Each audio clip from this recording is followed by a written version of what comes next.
Tout d'abord, je suis heureux d'être de nouveau invité par DailyFX. Ça veut dire que les deux premières fois se sont assez bien passées. Je salue les nouveaux venus, je resalue ceux qui m'ont déjà entendu.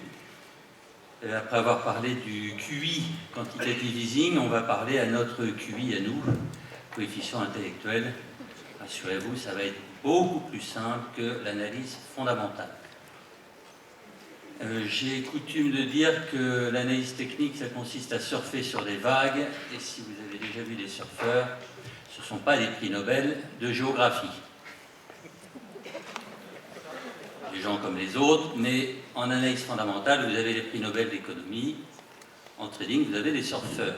Le but, c'est de prendre les vagues, c'est pas d'expliquer les vagues. Je dirais presque, on s'en fiche de savoir pourquoi il y a des vagues, on repère qu'à tel endroit, il y a des vagues petites. Vous allez à Nice, Bryce de Nice, ou alors vous allez à Honolulu, et là, il y a des très grosses vagues.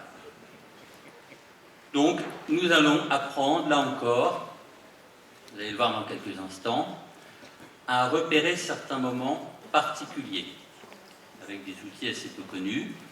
Cette présentation a pour but de vous montrer des outils très précis, qui servent à des moments très précis. Et ça vous permettra, comme pour les deux fois précédentes, de compléter votre méthode de trading par des outils qui ponctuellement vont vous aider. Très bien. L'idée est la suivante. Vous avez en matière de trading, on va dire, deux grandes façons d'opérer. Soit vous opérez en permanence, vous êtes en permanence présent sur le marché, ce qui signifie que vous êtes présent sur très peu de marchés, parce qu'être présent en permanence sur beaucoup de marchés, c'est très difficile. Soit vous avez des outils qui vont vous permettre d'attendre, comme le chasseur à l'affût. Si vous connaissez les chasseurs dans le sud-ouest qui chassent la palombe, ils ont leur affût et ils vont tirer la palombe, rien d'autre. Donc il faut savoir reconnaître une palombe, évidemment, la distinguer d'un chevreuil ou du chien de votre meilleur copain. Donc voilà ce que je vais vous apprendre, à reconnaître un nouveau type de moment dans le marché. Je rappelle tout d'abord très brièvement, donc ceux qui sont déjà venus, vous allez pouvoir réviser ce que l'on a déjà vu. Le trading actif, c'est simplement capter les variations de cours. Il n'y a donc aucune notion de court terme, moyen terme, long terme. Je rentre, T1, je sors, T2. T2 peut être 2 heures, 4 mois, 2 ans, 5 ans, 10 ans, 15 ans, 3 semaines, 2 minutes, peu importe. C'est du trading, captation d'écart de cours. Actif, c'est-à-dire que ça n'est pas un simple achat-conservation. Pour ce faire, très brièvement, soit vous écoutez les nouvelles à l'instant T qui vous permettent d'analyser une situation et d'en déduire une valeur future, ça s'appelle l'analyse fondamentale, micro ou macro, soit vous ignorez complètement les nouvelles, vous considérez que globalement les nouvelles importantes sont dans les cours, si elles ne sont pas dans les cours, c'est qu'elles ne sont pas importantes, point à la ligne. Et à ce moment-là, vous ne considérez que l'historique des cours. C'est d'ailleurs comme ça dans les hautes écoles de gestion que l'on qualifie l'analyse fondamentale et l'analyse technique. Fondamentale, tout ce qui n'est pas dans l'historique des cours. Analyse technique, tout ce qui est dans l'historique des cours. Troisième approche, la plus difficile, vous écoutez les nouvelles, mais pour voir comment les autres réagissent.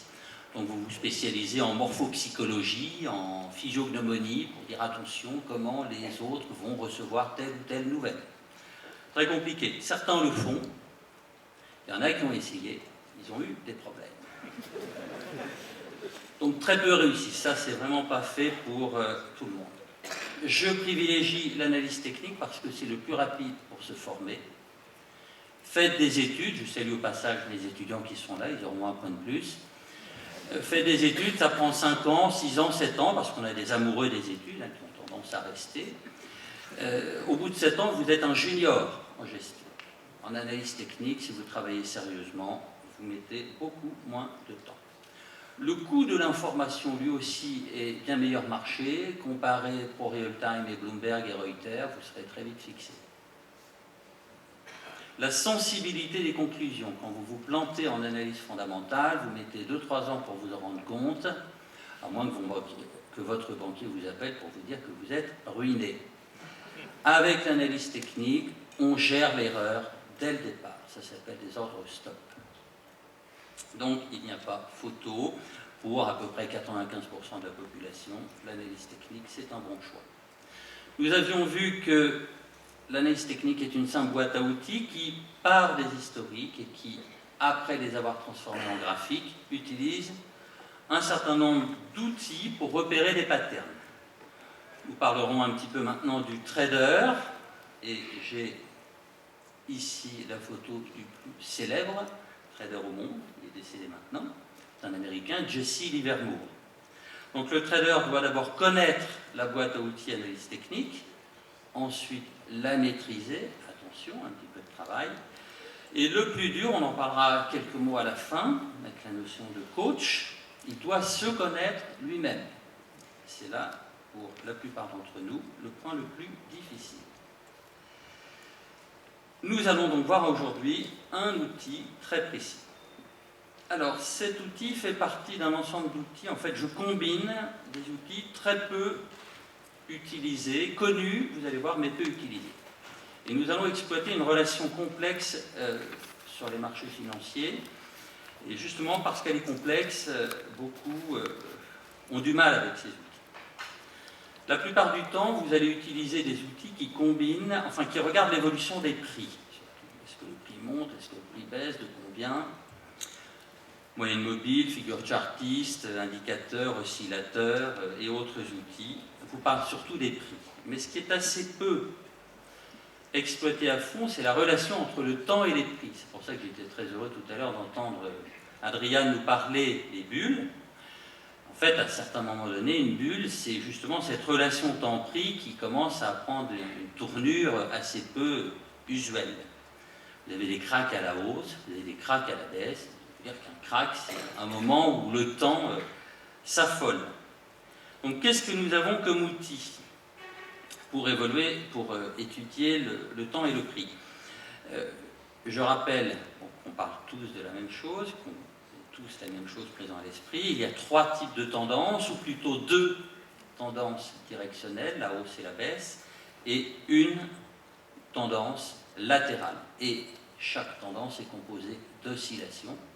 Ici, vous avez par exemple sur l'or, eh bien, un grand marché latéral 2011-2012, marché baissier 2012-2014, mais vous voyez à l'intérieur de multiples tendances. Vous avez des mouvements très rapides, par exemple au début de ce graphique, 1500-1900, en quelques mois. On va très vite redescendre quasiment au niveau de 1500, mais vous voyez globalement que pour passer de 1900 à 1200, on a mis beaucoup plus de temps.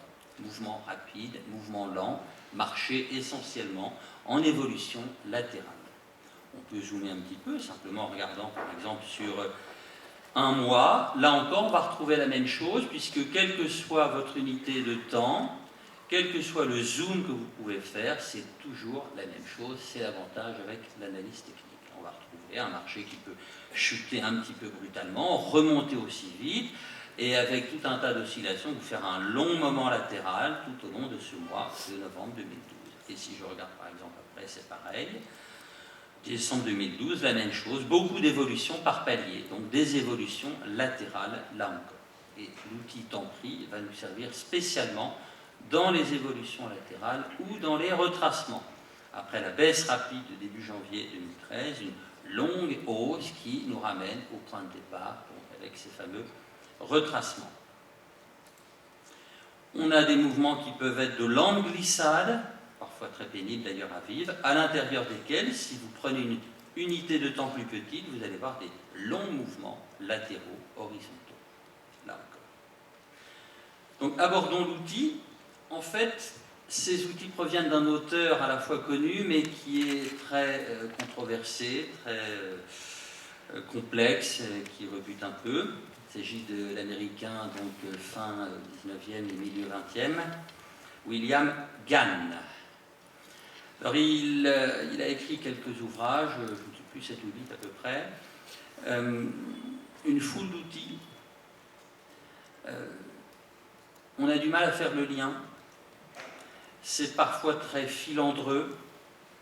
Vous avez intérêt à avoir de la patience parce qu'il va vous falloir ressaisir dans votre logiciel d'analyse technique des historiques un peu anciens, hein, les cours du Seigle au fin du 19e siècle, c'est pas évident.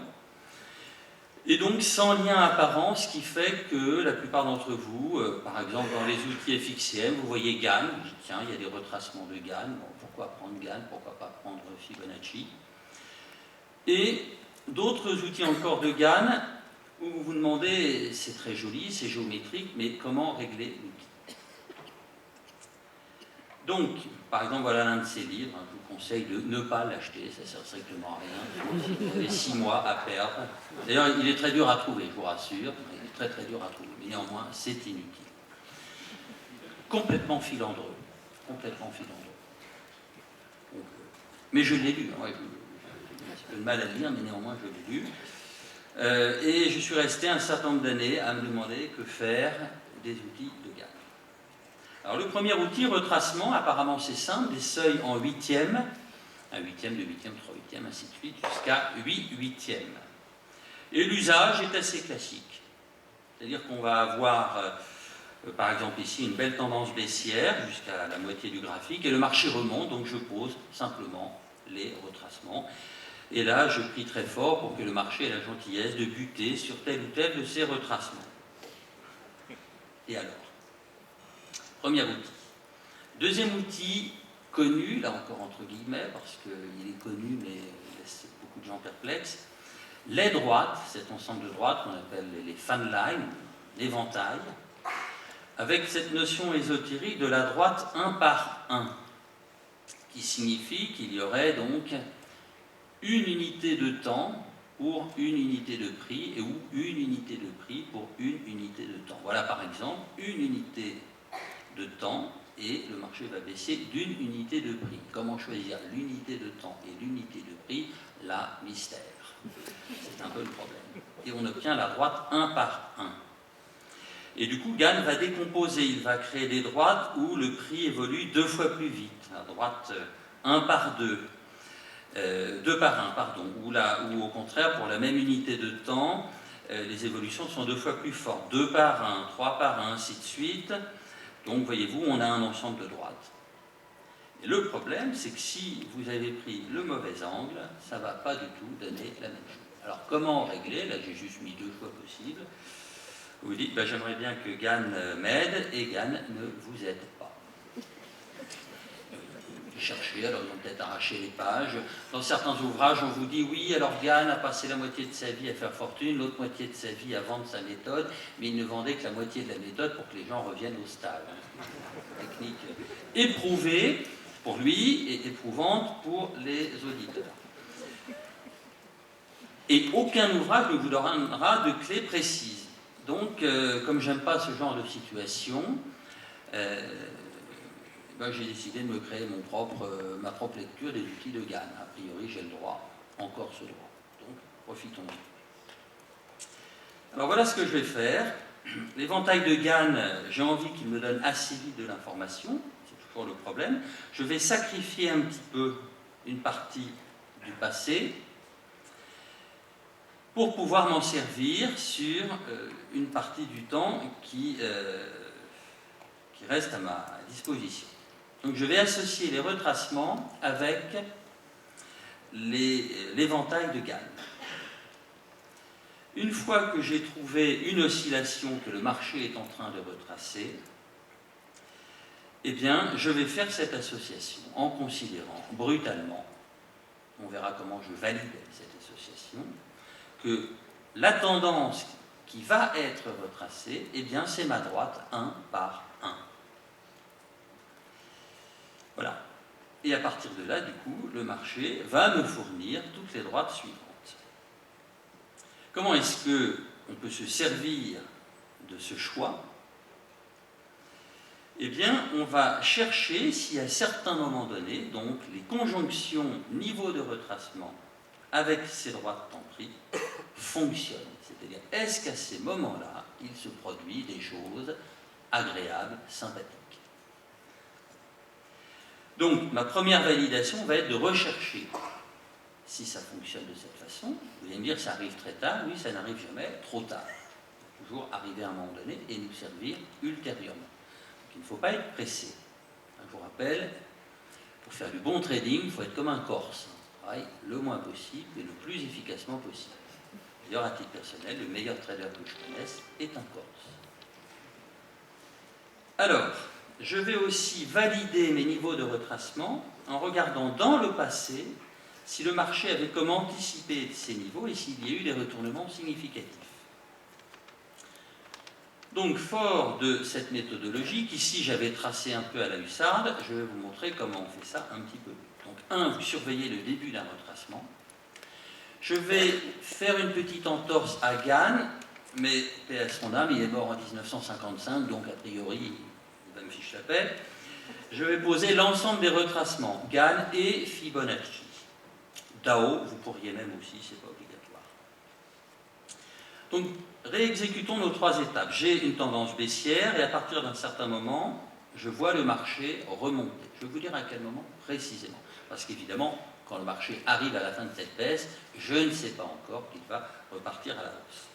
J'attends qu'il franchisse le seuil de 12,5%. On peut prendre 6,25, c'est parfois un peu rapide, 12,5 c'est un peu mieux. Donc à ce moment-là, entouré par le rond blanc, je sais que le marché peut potentiellement repartir à la hausse et qu'il est intelligent de placer mes niveaux de retracement.